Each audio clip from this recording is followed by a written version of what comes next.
Scottie Pippen was Scottie the P. first person Michael Jordan thanked in his Hall of Fame speech because he never won a title without Yo, Pippen. Scottie, Here's the man. retrospective of the 90s Bulls dynasty through the lens of Scottie Let's Pippen. see how- We'll talk about his you know what road I'm to the NBA, where does he rank all time, and how good he was without Jordan. What do y'all got Scottie ranked? Early life, and the road to the I don't NBA. know. Scottie Pippen grew up in a small town in Arkansas as the youngest of 12 children. That nigga. When he was a freshman in high school, his father suffered a stroke, which placed him in a wheelchair for the rest of his life. And the poor Pippen family didn't have enough funds to send Scottie to college. Scottie made the varsity team as a sophomore, but he struggled to earn playing time until his senior year because he was always super skinny. Even though he was a talented point guard, Scottie stood only at 6'1" when he graduated and had 0 college offers. His basketball dreams would have likely been dead right then, but his high school coach intervened and asked a favor of his good friend Don Dyer, who coached at the University of Central Arkansas. Dyer couldn't offer Scottie a scholarship, but he gave Pippen the role of a team manager, which enabled him to earn some money and train with the basketball team. Scottie barely played, and Coach Dyer told him he needed to use his freshman year to bulk up. However, Scottie experienced a remarkable growth spurt, and before the start of the next season, he stood at his current height of 6'8". Yo, how did it go from 6'1" to 6'8"? Like, God, I was, bro, I'm 6'3", cool. I'm 6'3", almost 6'4". But, bro, you could bless me by 6'8". Come on, bro. Like, The university offered him a full scholarship, and Now, Scottie got Scottie- inserted into the starting lineup. With his new height and a pterodactyl wingspan of 7'3", on top of his point guard skills, Pippen started to dominate. Coach Dyer first played Scottie at both guard positions, but later on, he used him on the wing and sometimes even at center. Because of that, Pippen began developing the all-around game that later made him famous in the NBA. Scottie also gained weight and strength, and he finished his senior year with the averages of 24 points, Okay. 10 rebounds, started and cooking. 4.5 assists on Okay. 60% He shooting. started cooking. However, because Central Arkansas competed in the lowly NAIA division, Pippen was a hidden gem, and many GMs figured he wouldn't be able to replicate that output in the NBA. The Bulls' Jerry Krause was not one of those GMs, and he wanted Pippen badly. In the 1987 NBA draft, Scottie was selected 5th overall by Seattle, but Krause then traded Chicago's 8th pick and multiple future picks to get Pippen, which proved to be one of the smartest decisions of his career, adapting to the NBA and the Pistons' roadblock. Until the arrival of Pippen and Horace Grant for the 1987-88 season, the Chicago Bulls were a one-dimensional team that depended heavily on one player, Michael Jordan. MJ was a superstar and the main offensive option, but although his qualities were undeniable, he could not lead the team on his own. The Bulls never had a positive record in Jordan's first 3 seasons and have won only 1 playoff game, routinely losing in the first round of the postseason. Scottie came off the bench as a rookie, and he struggled with the speed of the game and tactics at first. But with Pippen on the team, Chicago had won 50 games, and in the deciding Game 5 of the first round, Scottie had his first career start, and he contributed with 24 points, 5 assists, and 3 steals. The Bulls won the series and finally advanced to the second round, where they would lose to the Pistons in 5 games. Pippen had back surgery and missed the start of the '89 season. He came off the bench in the first 16 games upon his return, but once he entered the starting 5, he never subbed in again. Pip finished the regular season with 14 points, 6 rebounds, and 3.5 assists on average. And the Bulls made it to the Eastern Conference Finals, where they once again lost to the Pistons. In 1990, Phil Jackson became the head coach. The Bulls won 55 games, and Pip displayed an excellent all-around game. He improved in all statistical categories and was named an All-Star. In the playoffs, the Bulls reached the Eastern Conference Finals for the 2nd season in a row, but again lost to old acquaintances from Detroit, this time in 7 games. Pippen played great for the entire playoffs, but in the crucial Game 7, he complained of having terrible migraines and ended up scoring 2 points on 1 for 10 of shooting. Jordan, who wasn't accustomed to not trusting his teammates, was not too pleased with Scottie and didn't fully believe in his headaches, but that would all soon change. Three-peat. For the 1991 season, the Bulls fired on... Bro, with most of these players back in the day, bro, they all was trash in high school and in college, bro. Basically, almost their whole college all career until cylinders. their senior year. They were the best offensive team in the league and won a franchise record 61 games, with Jordan as the MVP. Pippen again improved in almost all statistical categories, with 18 points, 7 rebounds, and 6 assists on average, but was unjustly left off the All-Star game roster. In the playoffs, Pippen's numbers improved again, and he played the most suffocating defense in the entire NBA, outside of maybe Dennis Rodman. The Bulls finally got their revenge on the Pistons, sweeping Detroit in the Eastern Finals, which ended in the famous Pistons walk-off without the congratulatory handshakes. In the finals, the Bulls played against the Lakers and Magic Johnson, who was playing in his 9th finals. While Jordan was absolutely spectacular in that series offensively, it was Pippen's defense on Magic that made a big difference and gave the Bulls a lot of fast break points. So Pippen was locking up Magic? Pip led both teams in scoring with 32 and rebounding with 13, along with 7 assists and 5 steals. And the Bulls have won the first title in franchise history. Next year, Pippen averaged 21, 8, and 7 and made the All-Star game again, second All-NBA team, and first-team All-Defense. In the playoffs, he shined when it mattered the most. In Game 7 of the Eastern semifinals against the Knicks, he recorded a triple-double, and for the series, Pip led the team in all statistical categories other than scoring. In the finals, Chicago defeated Portland in 6 games, and a few months later, Pippen won the gold medal at the Olympics as a member of the Dream Team.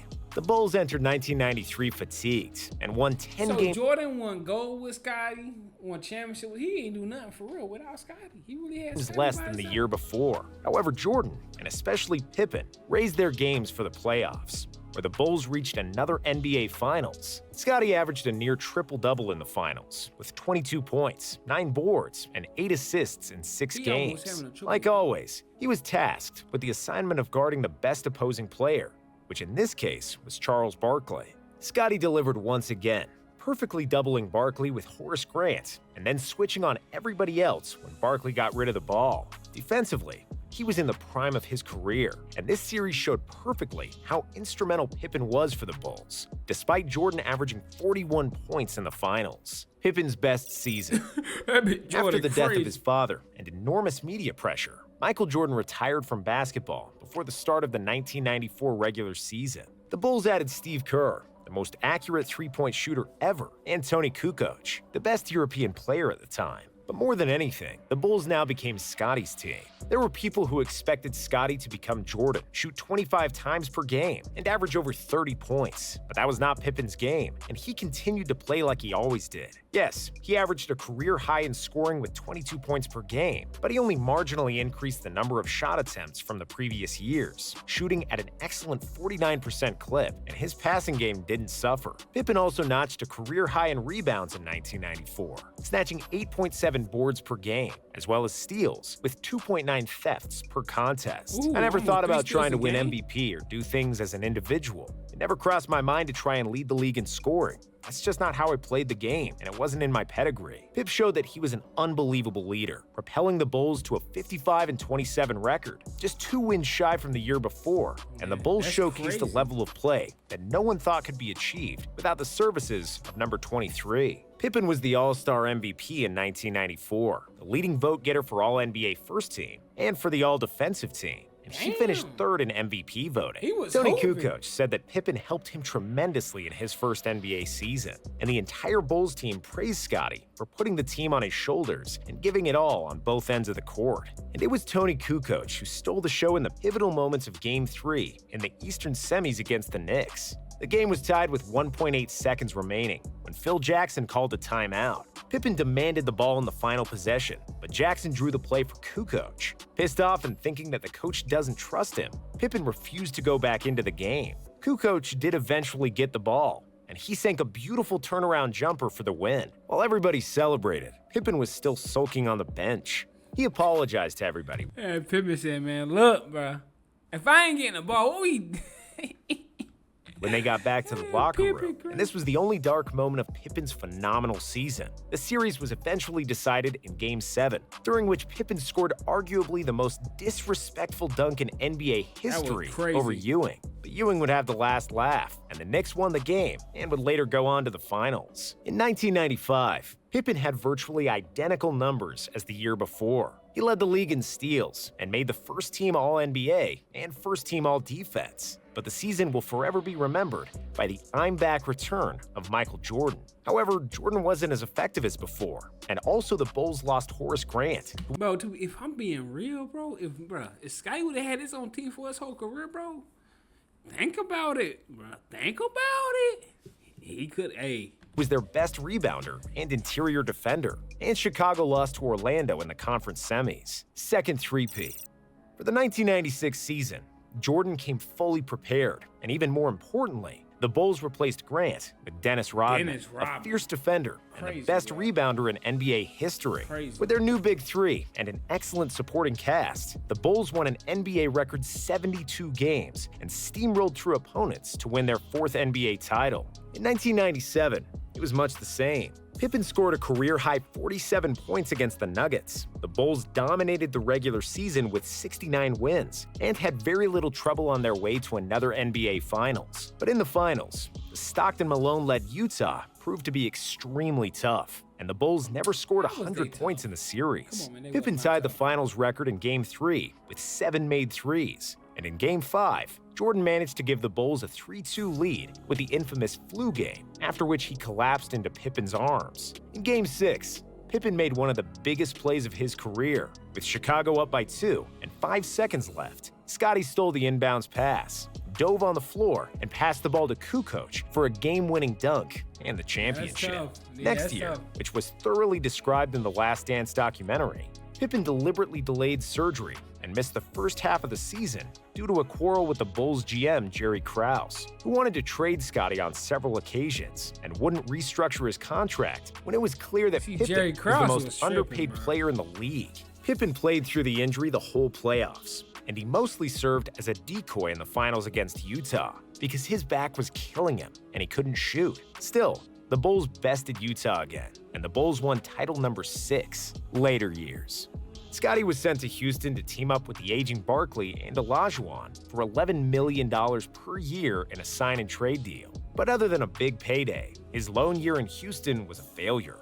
He often fought with Barkley, and the team lost in the first round of the playoffs. Scottie was then traded to Portland, and the Blazers reached the conference finals with a 15-point lead in the fourth quarter of Game 7 against the Lakers. Close but no cigar, as the Lakers pulled off a miraculous comeback, highlighted by Kobe's crossover on Pippen and the alley-oop to Shaq. For the next 3 seasons in Portland, Pippen was still productive, but in a reduced role. He played his last season with the Bulls, under the pretext of mentoring young players, but more to muster as many dollars from them as he could. It was a severance pay for those underpaid years in the 90s. Legacy.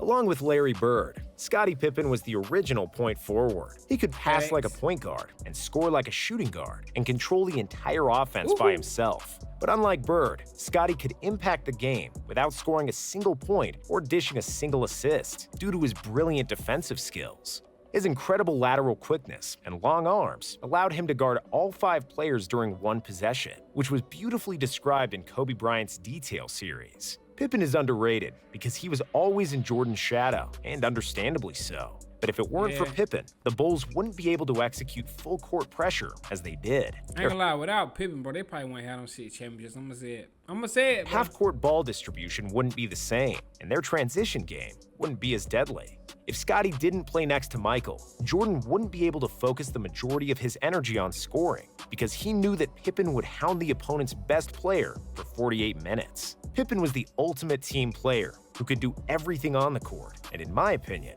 he's among the 5 or 6 best small forwards ever. 5 or 6 best small forwards ever? You got Bron, Larry Bird, Giannis. Bron, Larry Bird, Giannis. Yeah, he might be up there. Who else, though? Who else? Who's a small forward? Am I missing somebody? Who else is a small forward that's really going shit? Kawhi? No. Yeah, I'm probably gonna go with Scottie. Yeah, Scottie probably top 5 small forward. I ain't gonna lie, yeah. Look, man, like, comment, subscribe, man. I already know what's going on, man. I want to see more Scottie on my channel. Let me know in the comments, man. Look, roll the 10K subs, bro. Hey, I'm doing a giveaway at 10K subs. More details about that coming. What I'm saying in the next video. No bad.